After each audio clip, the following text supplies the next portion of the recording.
Yeah, and if you consent to being streamed as well.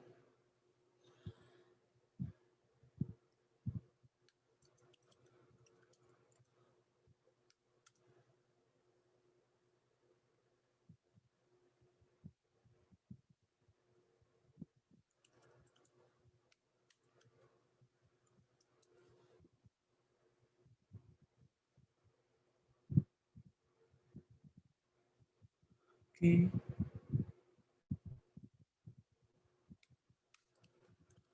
Okay, thank you so much. I see that OG, CG, OO, and CO, they're all here. Okay. So welcome to round 5. My name is Simon Luo, and I'm going to be chairing this round. Um, if you would like, all the panels could present themselves as well. I'm Jason. I'm going to be one of your panelists for this round. I prefer he or they pronouns. Hi, my name is Rachel. I prefer she or they pronouns. Hi, I'm Frankie. I'm a trainee judge, and I prefer he and him pronouns.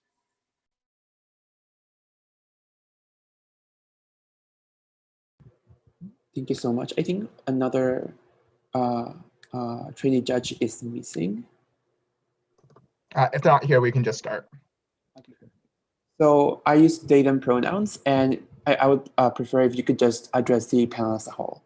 So without further ado, we would like to invite the Prime Minister here.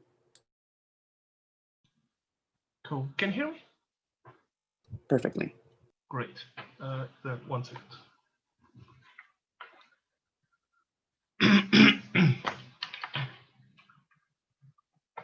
All right. 3, 2, 1. Oh, panel, in my speech, I'm going to explain you 2 things. Why we're getting a ton of problem in mega cities, but also why this motion, without this motion, we're destroying smaller cities and livelihood for people that are still living in them. For that, a few points of framing. So let us first of all understand what we're talking about. We're talking about developed world. So we're not talking about advanced futuristic mega cities with amazing infrastructure that allows everyone to commute perfectly, etc. We're talking about cities such as Mumbai, such as Sao Paulo, such as Moscow. Cities that have a few distinct characteristics. That they are, first of all, extremely expensive in terms of cost of living in downtown, because downtown is the part that is developed, in which the business is indeed sprawling, in which the workplaces are, but with the rest of the city most usually containing a ton of slums, a ton of suburbs in which people that try to come to this downtown and get the piece of this pie of business are coming in. And that means that they are characterized most usually with giant agglomerations around the cities, with very little political and economical capital sitting in them. Who moves in the cities?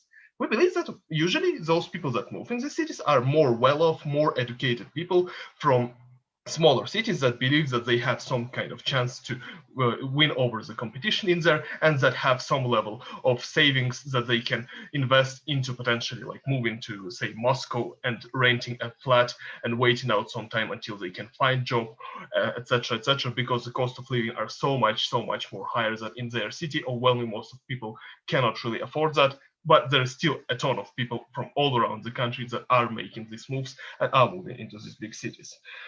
Why? It means still that they oftentimes have to sell their homes in their hometown because the disparity of price is so high, and it's really problematic. Why? Well, because first of all, let's talk about problems in cities. We believe that cities are romanticized as a place of opportunity. People see those cities in media, in news, as the representation of the country as it should be, as land of opportunity, especially in developing states, where you usually cannot really showcase much of anything about the rest of the country, and these places are the center of the attention for the entire state, which are the place in which seemingly most of the opportunities are, etc. Because of that, movers aren't always rational and totally calculated about their moves. They just see that in their own city, everyone seems to be moving to these big cities. It seems to be the place where everyone is trying to go, and therefore they get into the mentality that there is probably not much to do in my own city. I should try to make a big break for myself. Especially that covers a lot of young people, like people up to their 30s, that do, again, not have that many resources to fall back on. But even if that's not the case, we believe that there's a ton of problem that's happening in the cities. We believe that there's extreme competition in the cities because, as I've said, people from all around the country are moving into the cities and are trying to, take the competition on, which leads to a few key things. First of all, it leads to awful living conditions, sanitary conditions, commute conditions, because these cities have almost always never been planned to house such an incredible amount of people that are coming into them, which means that most usually in order to accommodate those people coming into them, you are building housing that's almost temporary, or is using housing that is not supposed to be used, such as, for example, like super old Soviet buildings that has to be like destroyed 30 years ago because they're long out of like, you know, usable conditions and etc. Because people are ready to live anywhere. Because all right. Because of the fact that there are so many people, you have to, you know, have long commute times because most of the work is in central, etc. And people are just generally losing out a lot of quality of life when they're moving to these cities because they have a lot of problems like that. But the thing is that maybe you can sustain those things if you are going to get successful in the end, because city it has some opportunities. But the thing is that there's almost no guarantee of success for you. In fact, there's very low chances of success for you, because when we're talking about developed states, we have very, very low or unenforceable regulations. And because of that, you can get out of work without almost any like problem. Your employers can fire you. Because of the fact that there's such an amount of competition, you're likely to get paid very low wages. You're going to most probably be extremely replaceable, because even if you were like a hotshot in your smaller city, it doesn't mean that you can reliably compete with every other hotshot from every other city that is coming to, you know, those big cities, and with locals that all obviously had access to better education, etc. It means that you're quite likely to lose out in this competition. And this is extremely bad for you because of the fact that most probably these people already cannot really even return to their home cities because they have burned so many resources, because they have sold out their homes in their home cities in order to come here, and therefore they don't really have even any way back, which is extremely bad for these people because they're just left with nothing in the end. And that's like the most likely scenario for overwhelming most of these people. But secondly, it's very bad because it destroys the conditions for local in these big cities as well, because these locals also have to deal with higher rent prices because more people are ready to rent you know, property, because they have to deal with lower wages because there are more people coming in here. Again, it just hurts them as well. But we believe there are ways for us to fix this. Before that, I'll take Cyril. Just to be clear, you said in your framing that the vast majority of people moving to these towns, making the decision of their life, selling their house, do it on false propaganda that is streamed on their TVs. A lot of people do that based on false propaganda. A lot of people do make a decision because they have a job offer and they think that they are set for life, but because of these conditions in the city, it actually turns out to be a false promise, and there is a lot of chance for that to happen. Right. So what are the problems in small towns? So I believe that there's a ton of people that are still left in those small towns who cannot move because they have monetary problems, because they have symbolic attachment to their cities, because they don't want to leave their parents in there or like their relatives, etc. Right? And there are still like thousands and like millions of people all across the country like that. However, in those cities, you lose a ton of qualified labor that moves to those bigger cities. You lose out just generally the people in there, as you have a ton of brain drain, and a lot of people are moving elsewhere, which means that these cities are also losing out quite a lot, right? They're losing out investors because there is not enough people for you now to field businesses, because there is not enough people for you know, if you just want to open a business in the smaller cities, there is no one for you to take to work there because there is not enough qualified labor. But also it's not profitable for you because you're unlikely to have a big coverage, because most of the people that have money, most of the people, you know, just generally that could use your business are no longer here but moved into cities, which means that these smaller cities are also left deprived of resources, deprived of an ability to improve themselves, deprived of like basic goods that their citizens are required, which leads to situations where you have overfilled giant cities that do not provide many goods to their citizens, but also smaller cities also suffer a lot. And alternatively, smaller cities would be by far better. My partner will explain that. For now, very proud to propose. Thank you so much. We invite a leader opposition. Here.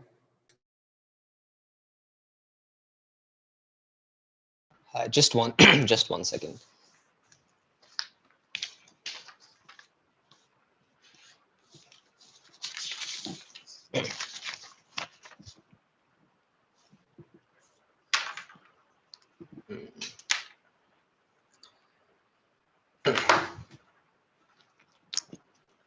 Starting in 3, 2, 1. 2 comments about the opening government case and then 2 arguments from opening opposition. The first comment is that their entire case is thoroughly uncomparative to what's the real issue in this debate. And that is the vast majority of individuals who move and are forced to migrate often come from rural areas where they are unable to find access to employment in both the short term and medium and long terms. What this means then is that in this instance, their side on opening government has absolutely no solvency whatsoever for these people. I'm going to explain why smaller suburban areas do not solve as well. The second thing I want to address right at the top is the idea that people, when they move into mega cities, will be forced to live in slums and suffer massive harms to their quality of life. A few responses to this idea. Number one, oftentimes there are outskirts that exist around the city which have far cheaper rates for living, etc. Two, when people move from the village to the urban area, they often have networks. That's to say, for example, maybe first your brother moves from your village to a city, and then after a few months, he invites you over. So therefore, you're able to alleviate some of these harms as well. Third, even if things are more expensive and it is difficult, the fact that they're able to make a higher wage relative to where they live in the rural areas means they're able to an extent, alleviate some of these things. But finally, even if we have to bite some harm that individuals are going to have slightly worse living conditions, to the extent that this migration is a crucial part of them being able to access social mobility, on opening opposition, we're willing to bite that. 2 arguments then. First, why this is absolutely crucial at the individual level for alleviating poverty. And second, why megacities are the gateway for growth. First, let's talk about the individual level. And I want to start by pointing out why migration happens, because this framing is super important. The vast majority of the developing world are primarily agrarian in nature. However, agricultural economies structurally are seasonal with no ability to avoid this, which means for 6 months out of the year, you're in an agricultural lean period where the people who work the farms don't have anything else to do because they can't grow crops based on what they've been previously growing and the environmental conditions. The framing that's important here is that they're going to have no livelihood on either side of the house. The question then becomes which side of the house is best able to help them and provide them opportunities for social mobility and short-term income. The large megacities are able to do this in a few structural ways. First, industrial and manufacturing jobs, which tend to be proximate to these cities, often are higher paying, which means, and they're always in demand for labor at a seasonal level, so they're always going to be able to find jobs there. Second, going to megacities allows for skill building, upward mobility, access, etc. For example, you might be able to become a floor manager at a factory even if you don't have the best possible education in the first place. The third reason is that they have access to resources, healthcare, and other institutions that can help them bolster themselves. For example, you could bring your child with you to that area and let them live and go to attend that small but slightly better school at that megacity rather than the one that doesn't exist in your village. And the fourth reason is that they're able to send remittances back home. I don't think people are going to have to sell their property back home, given that most of them are going to be farmers in the first place and still own their land. Likely some other family member will simply live there. Perhaps it'd be their aged mother if you consider communitarian living in places like India, etc. What this means then is they're able to send money back home, which is crucial for tying over that family and allowing those people to still have a path towards a social mobility.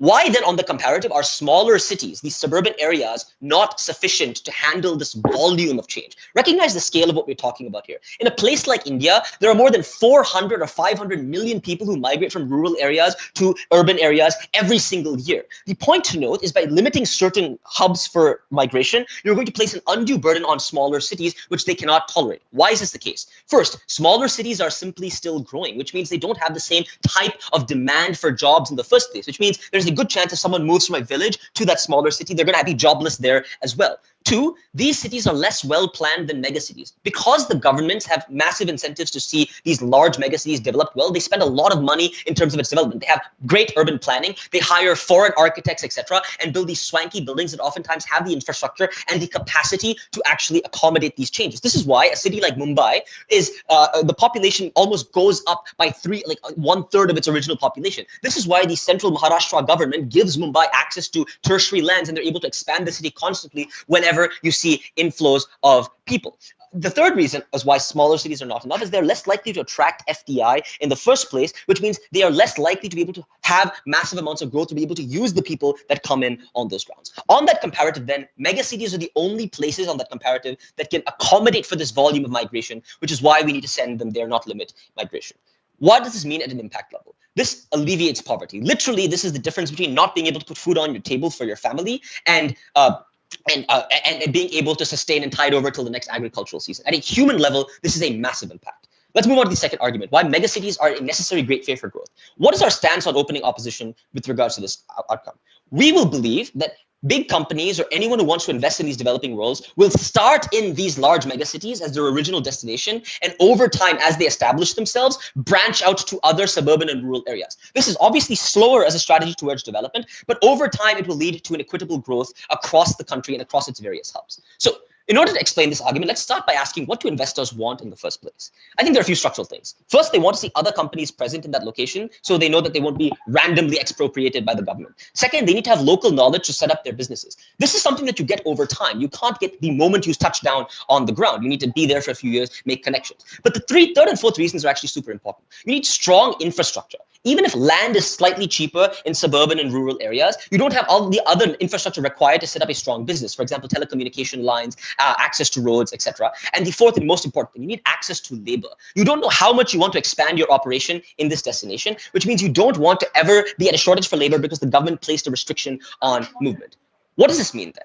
Investment will always start in these megacities and not these rural suburban areas, which means that if you limit it, you're more likely to hinder, when you limit migration, you're more likely to hinder this investment in the first place, which makes growth of that nation much, much slower.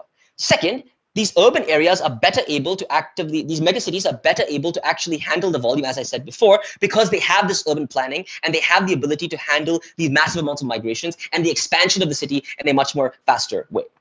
What does this mean on the ground then? It means a few things. You get more investment into these cities when there are no migration checks and quotas, which means you are able to then circulate money throughout the economy far quicker. People are then able to then send money back into the countryside, back into the villages where they live when they go back for their agricultural jobs, and therefore they're able to boost growth on the ground. This directly clashes with OG's characterization of brain drain in small towns, because we solve for this on our side of the house over time. Second, if our characterization is true and the vast majority of occupations that happen in these smaller towns tend to be sort of first sector and second sector things, they're not going away anywhere. They just need to be temporarily migrated. The last thing to note here is that this leads to contact theory when people are able to move. This is crucial for expanding people's political and economic horizons when they're able to access people who are not like them and touch their lives in different ways. For all these reasons, because we help the most vulnerable and we allow for developing countries to expand in the most sustainable way, we're so proud to stand in opening opposition.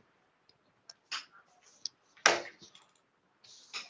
you so much for the fine speech. We invite the Deputy Prime Minister.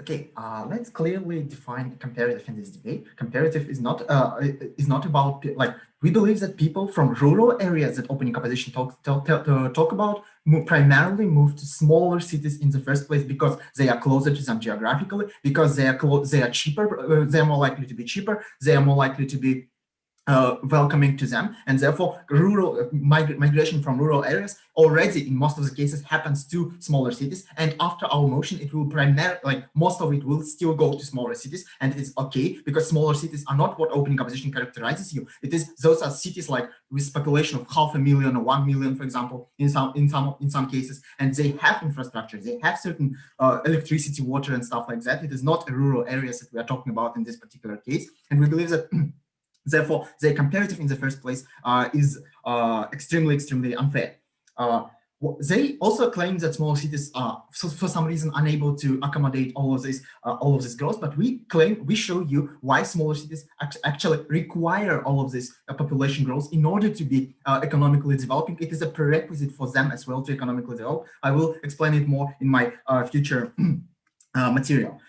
We believe that all the investment and all of the things that they talk about is low in smaller cities, right, in status quo, in particular because there is much smaller migration and much smaller population, and all of the people from smaller cities are trying to move to mega cities, and it is exactly the problem. Okay, so most of the other refutation will be integrated, in particular response to why businesses will be likely to develop in those smaller cities and to invest into those smaller cities. Okay, so let me explain you a counterfactual and show you how those smaller cities will be able to grow economically because exactly of influx of populations that will come from this motion. It is quite clear that people will be staying in those smaller cities because we'll be limiting migration to mega cities in some in some way, and people from rural areas will be moving to those smaller cities as well. It will mean population growth. What this means? It means that first of all, there will be significantly higher per capita public budget allocation, because like governmental federal budget is allocated in most of the cases on per capita basis, and those investments from the government will come in much higher proportions to those cities that will be used to build infrastructure, to build roads, to develop roads, to develop all of the necessary infrastructure for everyone. Moreover, we believe that it means like larger population in those smaller cities means much higher influence on national elections and stuff like that, because they become more important for politicians to target, more important for politicians to attract their votes, because there are simply more of them, and therefore they will be spending more on infrastructure in these cities, on developing the cities, and etc. etc. We believe therefore it will improve conditions in these cities from this level as well. Moreover, we believe that my partner has already explained the importance of having educated young workforce staying in these places, but more importantly, it is about changing perspective of those young people, because they will now grow up with not with ideas that when they get 20 or 25 they will go and move to megacity. They will grow up with an idea and perspective that they want to develop in this country. They will open their businesses because they see their own future in this smaller city, and they are ready to actually plan long term and think about like investing into buying home in the city, or investing into opening business in the city. Moreover, we believe that increasing population in those smaller cities reverses the current trend on depreciating assets, especially in real estate. A lot of the people in these smaller cities are currently facing depreciating wealth, because their real estate that they have, their houses, or depreciates because no one wants to buy them. When population grows, the value of their housing grows as well, because there is more demand, and it means that those people are able to use this real estate as a collateral to access higher business loans and also open businesses in their own countries, and it increases wealth of those people in those smaller countries. We also believe that increasing population also means increasing demand from business, like as a direct refutation to what open government was trying to say, because businesses will be attracted by this young and educated workforce that is probably cheaper than in mega cities, and therefore they will be like very happy to open factories in those cities, because labor costs will be lower and competition will be lower, because those cities were previously not targeted by the large businesses, and those businesses will see this as a growing opportunity, as a growing market. Right now, those businesses do not invest in smaller cities because those cities are decreasing markets. Their population is decreasing, but now it will be increasing, and it will be increasing in quality as well, because of all of the reasons I have described previously, and they will see it as a growing opportunity, and they will be more likely to come to those cities and invest into those cities, and this will trigger further effects, because it will increase income of the people who will now be able to work at those new factories, at those new shops, and etc. etc. And we believe that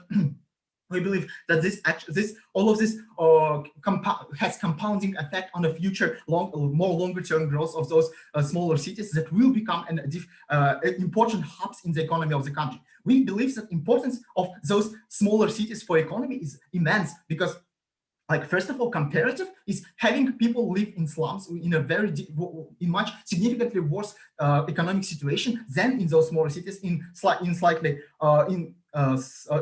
medium term future. But more importantly, those smaller cities are able to become new hubs of something like IT hub, or something like an economic cluster producing certain product that was not previously possible produced in megacities, and having a lot of different cities that are at least medium development is beneficial for the economy of the country, because it gives people choice where to work. It gives economic development to the people, to the country as well, because of effects of economic clustering on ability of factories and shops to cooperate with each other. And therefore, we believe that it is extremely important for the development of smaller cities. Why, in their case, development of smaller cities will never happen? My partner has already explained you, because people who move to mega cities are extremely unlikely to return to small cities in future, despite what opening opposition is trying to say. They are also extremely unlikely to send remittances to their homes, because they are already suffering. They do not have enough money to survive themselves in most of the cases. Like, probably some of them will be successful, it might be helpful, but majority of people end up in the cycle of poverty when they can't go back to their small cities because they don't have any infrastructure back in there, or they do not simply want to leave city because it seems it seems better. But we believe that like summarizing, a lot of the problems that are caused by overpopulation that my partner has mentioned about rent, slums, ecology, air quality, unemployment, and etc., compared to our world where smaller cities actually develop and become economic hubs for the country and for the development of the country, we're extremely proud to propose this motion. Thank you. Thank you so much for the fine speech. We invite the deputy leader for opposition to close the debate. Can people hear me?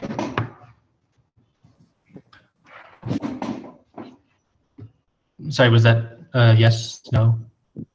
Cool, sounds good.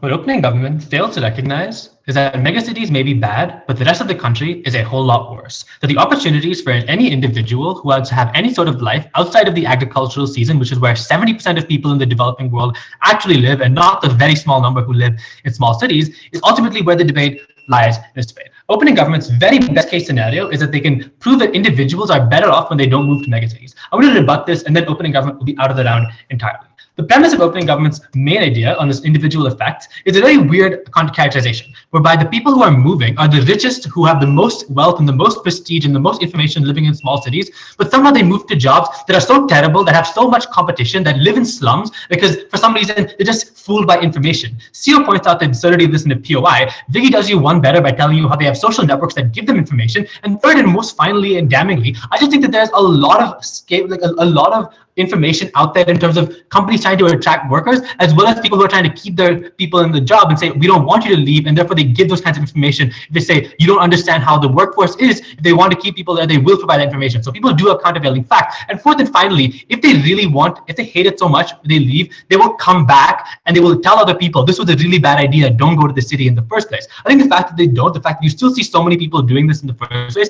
means that ultimately this is a really massive deal for the vast majority of people. The only response I have to this is, well, it's really expensive. You sell your entire land to get a bus ticket. I don't know what kind of bus ticket costs the entire amount of your property value. And then you live there and you just die and like never come back to your family in the first place. If it was really that bad, you would move, you would run away, you would do literally anything. You would tell people, it would be perfectly fine. So the question of who is migrating is totally not competitive for that. They say rural migrants move to smaller cities because they're closer. This is not true because they want jobs, and as OJ and O both agree, most jobs are in megacities, so they're going to move megacities even if they are somewhat further away. But even if the majority of people do in the worst case scenario, even the minority of rural migrants is literally tens of millions of people going into the hundreds of millions, so it's still a massively large impact in our debate. And even if it's small city migrants, our arguments are equally applicable in that context. The question then is, which side better benefits those individuals? I think that we give you a clean comparison of what the benefits are, because their side just gives you an opportunity to have a job, but there's no actual mechanism of how that job arises, right? They say you want to have this job in the first place, but the only weird idea is like a weird circular argument of like, if the people stay here, the jobs will come because the people are there. I think that there's just no logic to this idea. The basic problem with this is that the real constraint on whether people are willing to get jobs is time. Like, even if they're in the long term, they can get some kind of economic development in this country, people are not going to stay there for that long, and even if they do, they're not going to have employment. In the worst case scenario, the fact that there will be people who grow up without having any kind of a job, and then younger people in them get jobs when their businesses eventually come in, leads to a massive amount of social unrest and a massive unemployed class like we see in places like Greece today, that causes massive social unrest and a lot of poverty and misery. So this is clearly not a benefit for the individual.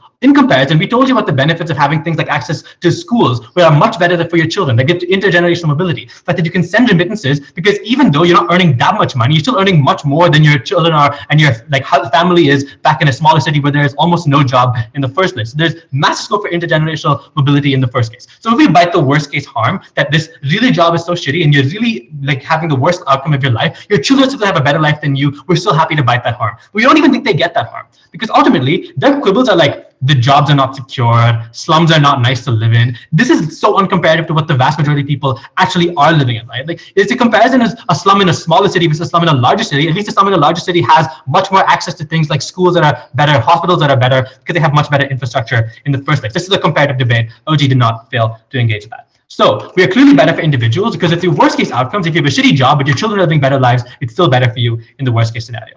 Second question then is, which side better benefits the country?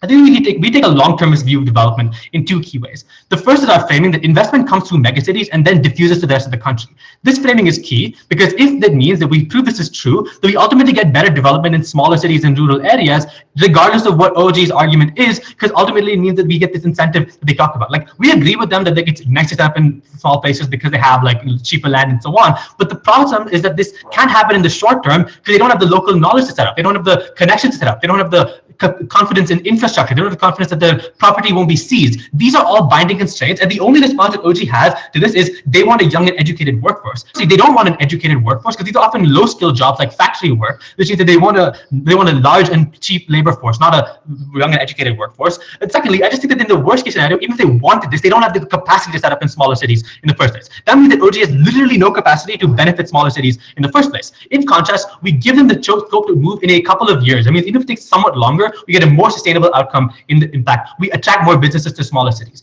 But the second point of framing is that even if you don't believe any of this, what small cities and rural areas need is not more people, but less. The key point is that agriculture, which is what the vast majority of people in the developing world work in, is incredibly inefficient. It needs to be mechanized. You need to have better, most countries around the world have a small number of people working in agriculture because it's just too expensive to have a large number of people working in the fields. It makes food costs more expensive, leads to more people starving in the first place. This is a really harmful outcome that we need to solve in the first place. But fewer people are living in rural areas and smaller cities, and you get more mechanized agriculture because there's fewer people to work, so they have a force to incentivize, they're forced to mechanize and get better agricultural outcomes. So even in the development of smaller cities and rural areas, we are better on that regard.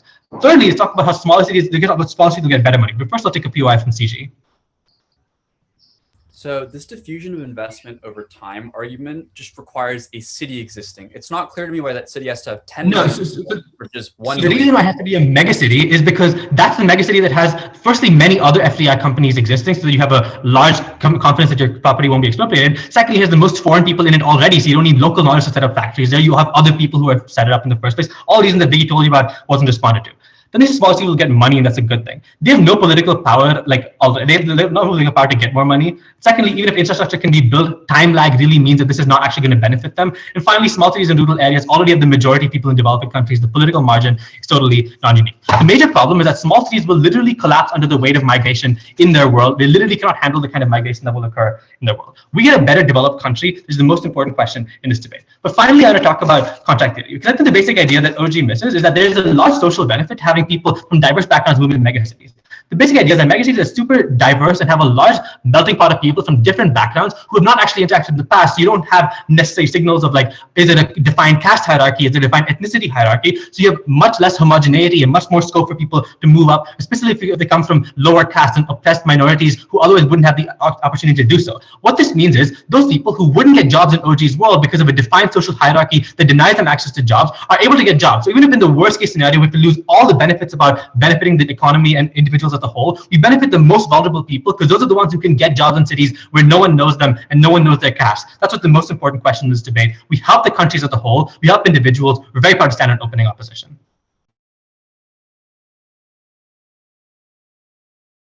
Thank you so much for that fine speech. We'll invite the member of government. Here. Am I audible? Yes. Awesome.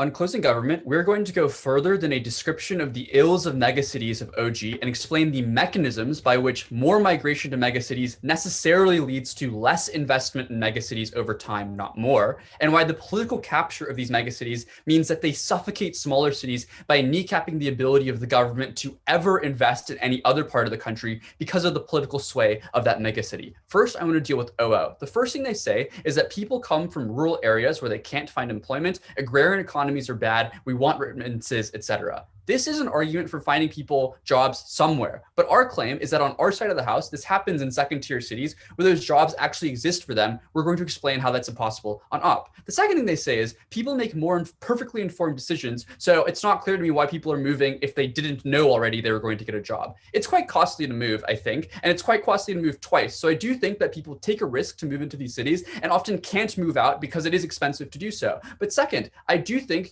as they helpfully explain, your entire families seem to move to this megacity, you often follow them regardless of whether or not those jobs exist. Gut check this. There's a reason why urban unemployment in slums is not 0% and instead quite high. We're going to explain why on Close the Government. The third thing they say is that smaller cities can't handle this because those smaller cities are still growing and aren't well planned.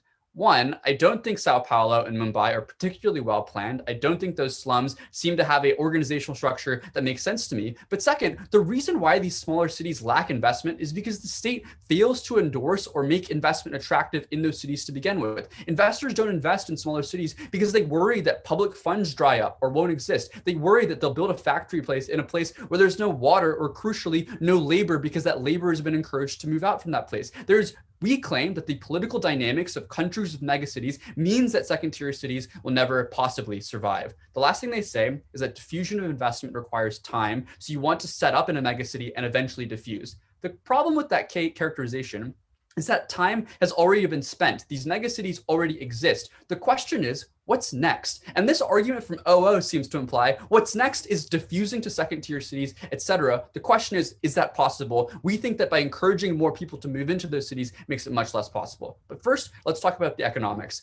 Extension proper. We're going to talk about overcrowding in megacities. First, I think there's a pretty obvious diminishing marginal return to more and more people moving in. The reason for this is, as opening opposition helpfully points out, FDI is already happening in these areas. There's existing incentives for migrations to happen there, etc. But second, there's a huge amount of saturation. Like all the agglomeration of benefits of having a megacity, it's not clear to me why adding the 10th steel factory in a city is actually helping you meaningfully improve your capacity to develop. It's actually really hard for any of these types of firms to be competitive either, because it's really hard for a new firm to compete against an incumbent firm that has like all the relative connections, all of the infrastructure already built. So what ends up happening is that a few firms end up maintaining all of the economic clout and economic power in these cities because it's really hard for people to enter into an industry that has huge billion-dollar companies already. The third thing I want to note here is the real problem is that in many instances, what ends up happening is a vicious cycle where people just can't get jobs. This is where the opening government argument about extreme competition matters. It's partially because of what OG says, which is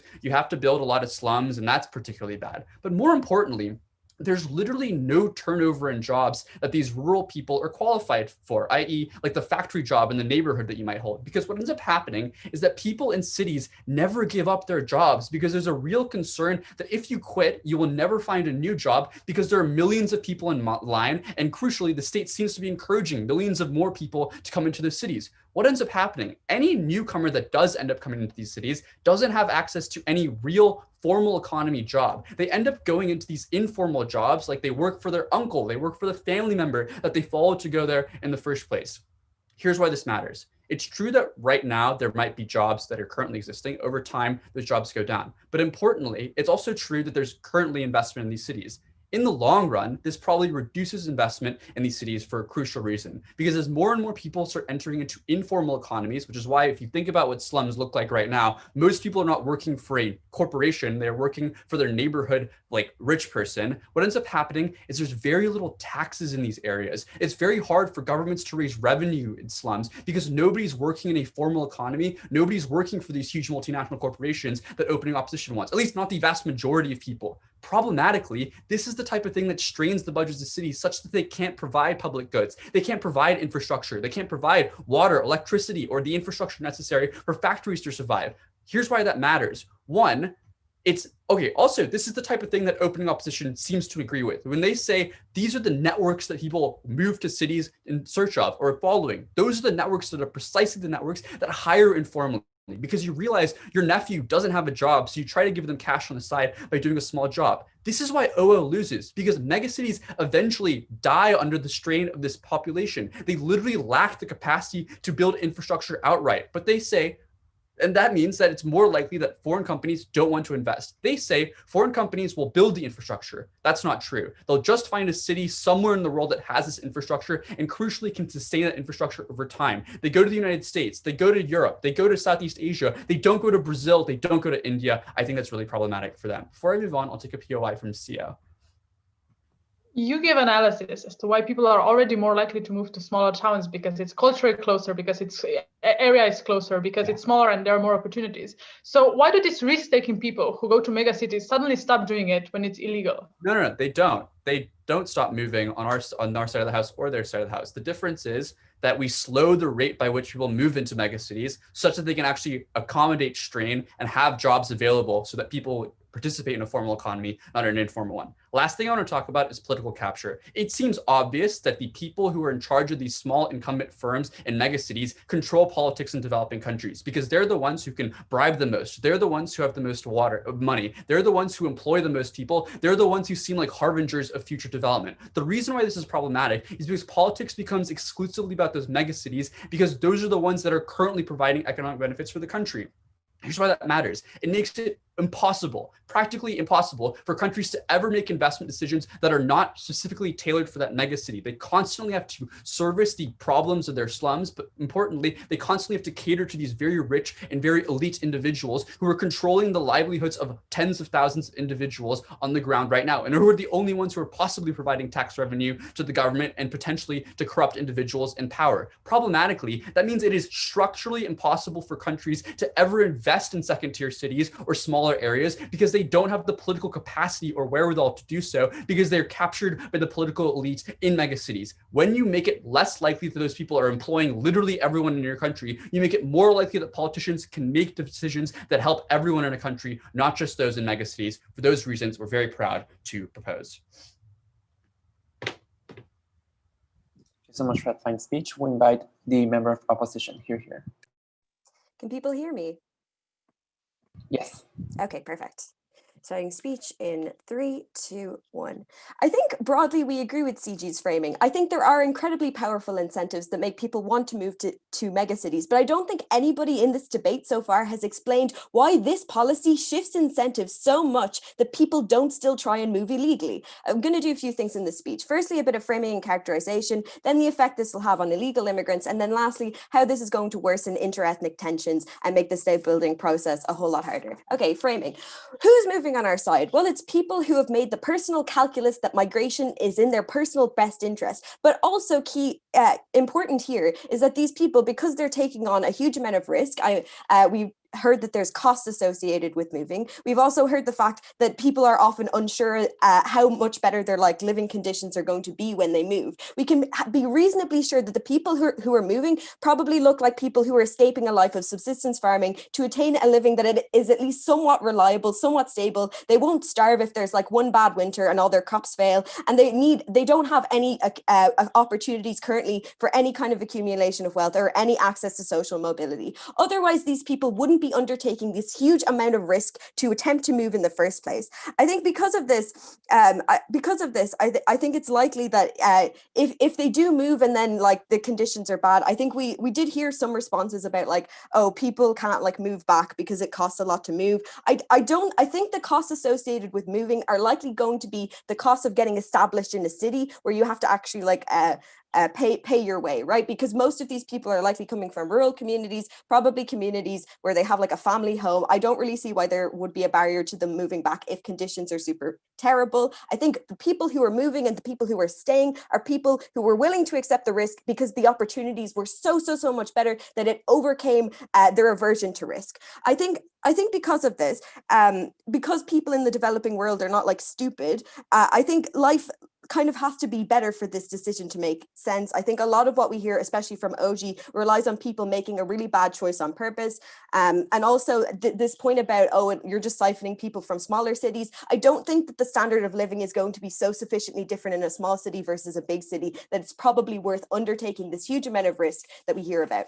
Okay, characterization. What is the composition of these countries going to be? I think often this is countries that have existing rural and urban divides, but also often because of a legacy of colonialism that is frequently present in a lot of developing states, they often have arbitrary borders and a plurality of ethnic groups. Often this comes with pre-existing economic inequalities that align with ethnic divides. This could look like in South Sudan, when you have ethnic groups in the fertile north generally being more affluent than people and ethnic groups in the South, they have like over 60 different ethnic groups, and some of them are just happen to be marginalized and some of them aren't, and it usually aligns along ethnic lines. What this means is likely political divisions also exist, and they're likely to worsen with worse economic inequality. Okay, important thing that our opening miss. I think this really begs the question, if the opportunities are so good for these groups and they're willing to take on so much risk to move in the status quo, will this really prevent people from attempting to move? I think because of this huge disparity of opportunities and living conditions, this makes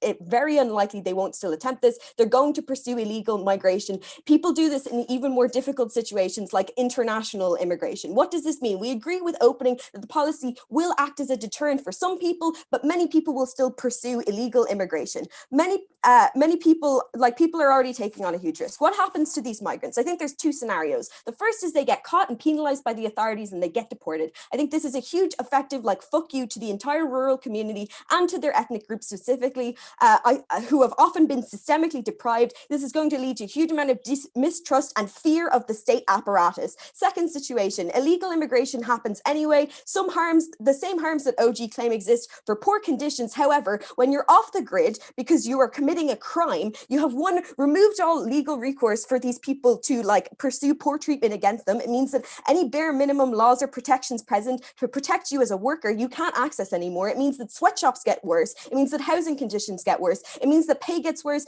And it means that your ability for social mobility is worse. It means that your ability to send back remittances also gets worse. What else does this mean? Secondarily, workers now have a complete lack of buying power and negotiating power. This is what CG you're talking about, of the harms of not being able to formally participate in the economy. Why is this true? Because when the urban-rural divide is probably present and there's ethnic divisions, it's really hard to camouflage your status as an illegal migrant for long. It means that employers, landlords, etc. can claim to disclose your status to the authorities. It means you can't access the market value of your labor, especially in the context of already predatory MNCs that you're often working for. It means you're going to be more exploited when you're trying to access other services like housing.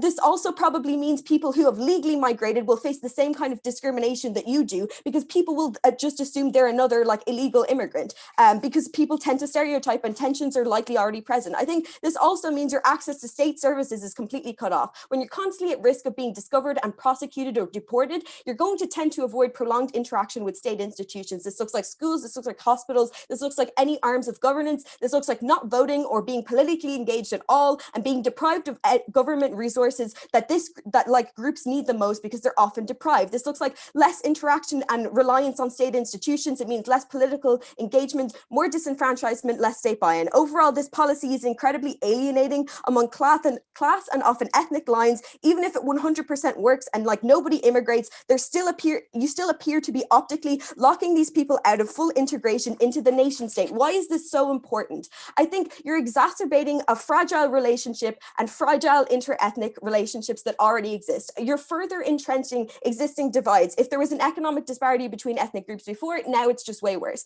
I think it's harder to have a sense of national unity when these kinds of unchangeable divisions exist. I think you're also shutting out ethnic minorities of any form of social mobility, and because of this, you're shutting them out of any political representation. I think you get more tension, you get more potential for secessionary movements, you get more unequal state building, so states that are still in the state building process, because these ethnic groups now have no more say for this foreseeable future. Even if these inequalities can be rectified later, you've already done irreversible damage because these groups haven't been able to participate in state building. I think you also have the potential for bloodshed, because when people feel unequal, when people feel they are not being listened to, when tensions already exist, and when you exacerbate all of these tensions by implementing policies that essentially tell them to get lost, people are going to react to this. There's going to be backlash, and you have the potential for bloodshed. You have the potential for conflict. For all of these reasons, proud to oppose. Thank you so much for that fine speech. We invite the whip for government. Here.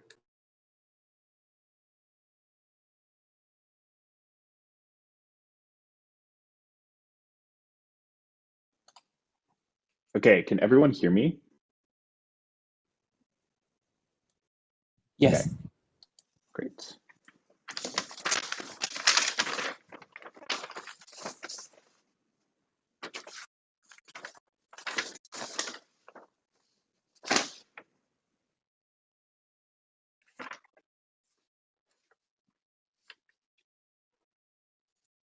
I want to do two things in this speech. Very simple. I want to first weigh our extension and explain why it's round winning, and then compare us to the individual teams in this round. So first, let's start with CO. I want to take them out first, and then talk about our extension and why it's round winning on its own merits. Let's respond to CO. What does CO say? They say essentially that the demand for moving into megacities is inelastic to government policy.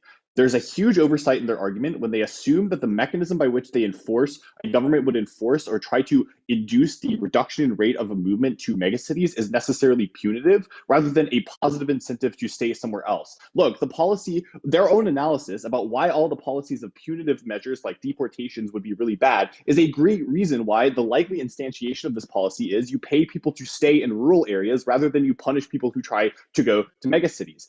Again, it's about slowing down the rate. I think to some degree, there's going to be an inelasticity, as they say, because some people want these jobs, but recognize just the gut intuition check here, which is that if you are trying to get a manufacturing job hundreds of miles away, but the government incentivizes and subsidizes one 2 miles away in the local city, you're probably going to go there instead of risk the gigantic journey to get to the mega city. There's no analysis as to why this type of positive incentive wouldn't be effective at slowing down the rate and therefore reduce overburdening. I want to point out something that CO says, which is that smaller and big cities don't have this huge discrepancy in living standards. They say this near the top of the extension. This is a big concession, right? Because that undermines what the entire opposition bench wants to tell you about why people are so focused on getting to megacities in particular. If they can recognize that they take maybe a slight reduction in certain elements of social services, of course we can test this idea, but if they recognize that people are willing to do that because the difference is not that big, then that means that you don't get a lot of the overcrowding that they talk about, or they don't get a lot of the inelasticity that they talk about on their side of the house, and people are willing to move into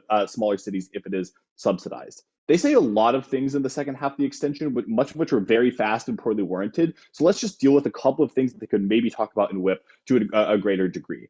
Look, I think when they talk about people distrusting governments and being poorly treated by corporations, this is true already of people who live in slums. Because when they go in slums and don't have access to social services, they obviously don't think the government is out to get them. But also, think about the political economy foundations of why this is true. The reason why labor regulations and things like that protect individuals and protect workers in developing countries are very poor is that that these governments are captured by economic elites within megacities who constantly lobby to undermine this types of thing. Like no other team in this round has engaged with the political economic foundations as to why inequality persists in these countries and why people often get poorly treated when they do find opportunities if they're lucky. This means that type of thing is much better on our side of the house. Finally, about their secessionary movements argument, this is extremely blippy, but on their side of the house, recognize that if peripheral areas get sucked out of investment and they don't have a lot of access to the type of government prioritization that we say happens on our side of the house, those movements feel really distrustful of the centralized government and probably are more like, I don't really think that that's where this extension or this round lies. So I don't think that's that important. Let's talk about our extension. Why does it win? Let's just be clear about what we said. We talked about one, the informal economy, and I want to be clear about what this actually entails. It's socially harmful activities such as participating in the black market, selling drugs, participating in gangs, or being hired directly by family members to do small little tasks or participate in family networks. These things are off the books, they're not taxed, and they crucially do not count towards things like census counts that enable the government to raise tax revenue and provide adequate social services. Recognize that this argument takes us above OG because you have a lot of doubt coming out of OG about what the mechanisms actually are, because it's very assertive. They just say taxation is hard, over competition is really hard. There are obviously competing reasons why this could be maybe symmetrically true in the opposite direction, as OO points out, but I recognize that if there's systematically an underrepresentation of the poor in these cities because they literally aren't on the books and they aren't paying taxes and they aren't registered by the government, then this means that these types of socially harmful activities can never be checked back by the government because they can't recognize that the problem is there and they can't actually provide their municipal municipal budgets to try to check back against this type of problem. So the informal economy explains why in cities like Rio or in cities like Mumbai, people move there partially to participate in organized crime and things that are socially harmful, and then never ever get access to things like social services because systematically these people are undercounted and don't participate in the thing that could actually be provided by the municipal government, which gets squeezed by this proliferation of informal economic activity. The second part of our extension, and maybe even more important, is about the political economy foundations of this rural-urban divide and what happens when cities get prioritized in development patterns. Political capture of developing governments is one of the single most profound barriers to development, right? Because these countries are extreme inequality hubs where individuals such as at the top of the income ladder have gigantic control of the rest of the economy. This becomes way worse in a world where megacities are the priority for development because these people have, these corporations have huge monopoly power. I think all the teams would agree in this round. These people can, because the supply of labor is so high, these corporations can choose who they employ. They have gigantic monopoly power. This also means that because municipal governments are strained, these corporations often are the ones who call the shots in the back rooms and that sort of thing. This means that the corruption on their side of the house is so much worse because these elites can control what happens. What does this mean in terms of the pattern of development? It means that systematically, governments tend to prioritize the needs of the city and also pro-corporate, pro-urban policy. The reason why this is so terrible is that the actual highest return on investment in terms of reducing poverty is investing in areas that don't have current existing infrastructure. That's where the highest ROI is. Think about how important it is to build the first road that connects two villages, as opposed to like the 1 millionth road within a city. That type of intuition is why we think reducing rural poverty is so much better. I'll take one from OO, yeah? Yeah, so the second part of your extension is knifed by the first part about how almost everyone's going to be working in the informal economy. But even if it wasn't, the whole point is that it's non-unique. It will still happen in smaller cities as well. So there's really no marginal impact of this.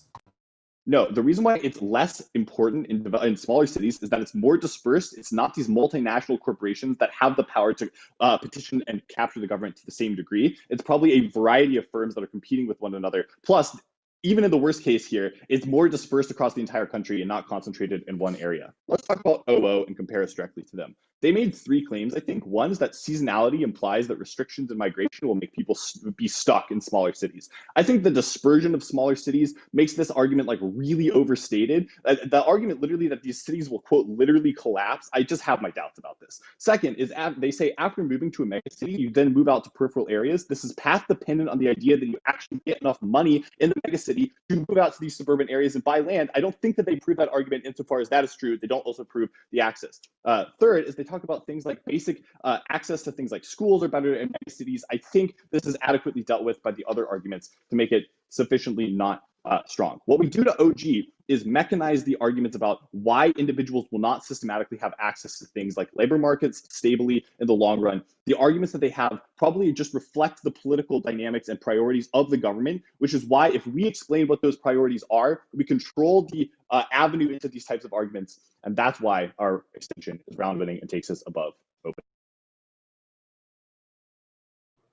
Thank you very much for that fine speech. And we close the debate with opposition slip. Here. Am I audible? Yes. Could I just please ask the speakers to turn off the cameras? Because I saw some nodding. That's for the speakers. And POIs in the chat, please. Thank you. I'll start in 3, 2, 1. I'll actually start with openings because I think there were some problems with framings that, given our extension, show that the debate is actually not about the vast majority of people who are moving. So then, firstly, what is the wrong comparative from OG?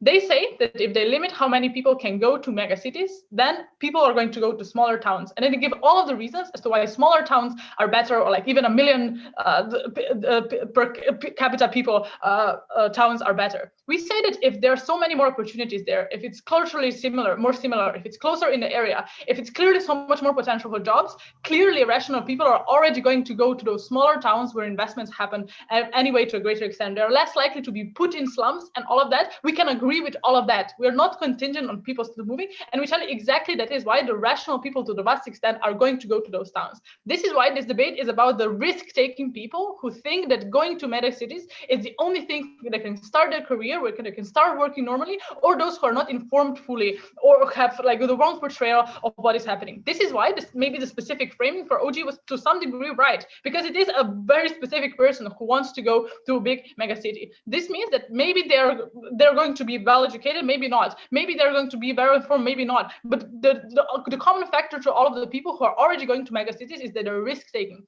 This means that any policy, including subsidies, including cutting taxes, these are the subsidies to vast extent to these people are not going to change their incentives incentive to still want to move to the huge mega city, especially at the point at which when the information that you get from them are skewed. This is when the information that you get from mega cities as to how good they are based on people who are working there illegally. That is why they present themselves as having a better job than they do, because otherwise they can get caught, but also by the wrong portrayal of just simply not having people around you who are going there, who maybe don't admit it, or maybe the people who just simply don't tell you where they're going. This is why we have a structural way in which we can show that people are more likely to make wrong decisions on our side as opposed to on their side. This is why the incentives either doesn't work or it makes people make wrong decisions based on what they are. Notice that opening is in a deadlock because both sides tell you that there are some more opportunities in both instances, but they don't actually resolve it as to tell you which one is more likely. We tell you that even if there are not great opportunities in mega cities,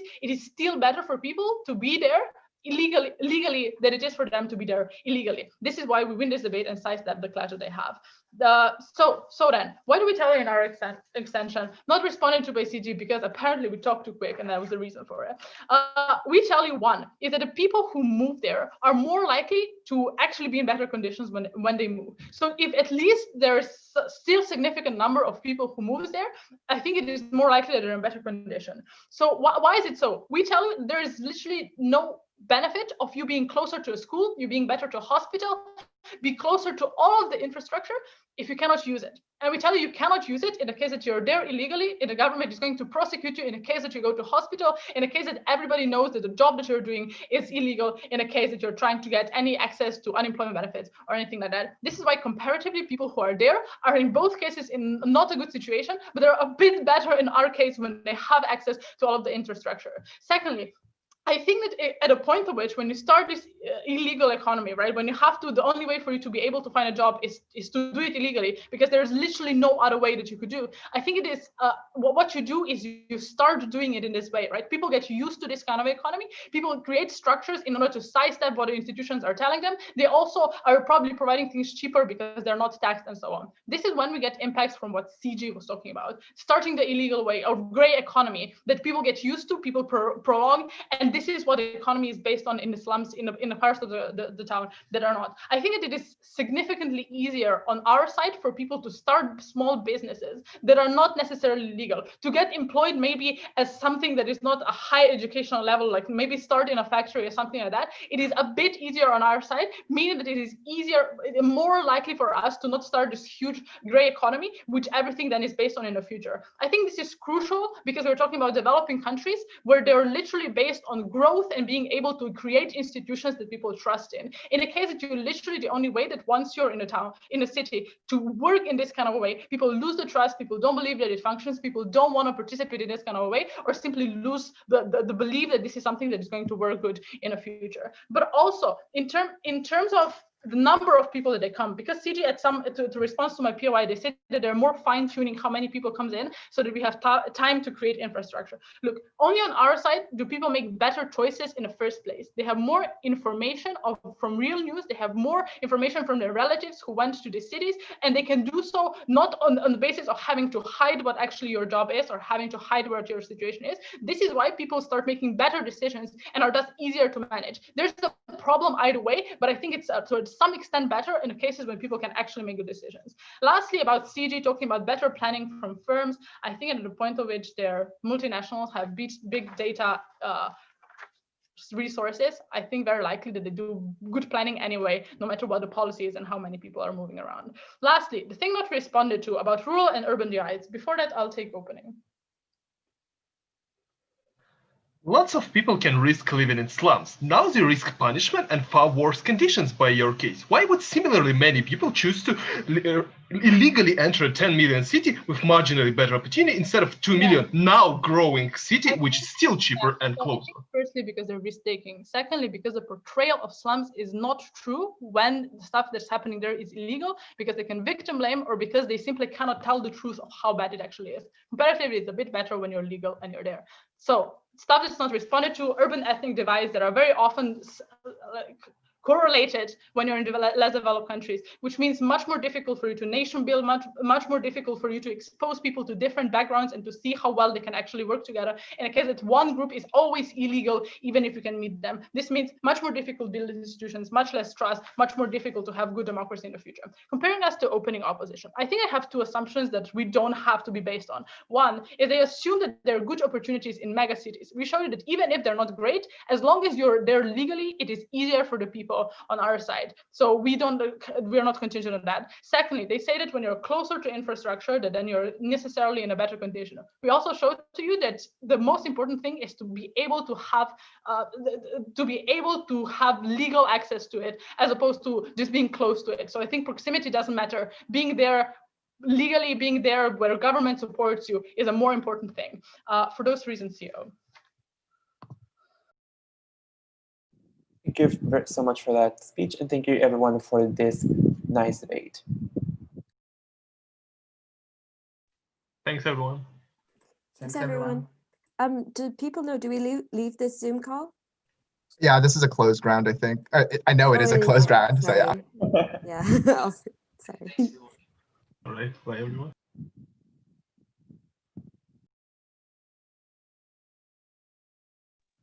Can we just get this unstreamed potentially before we start our delib and stuff?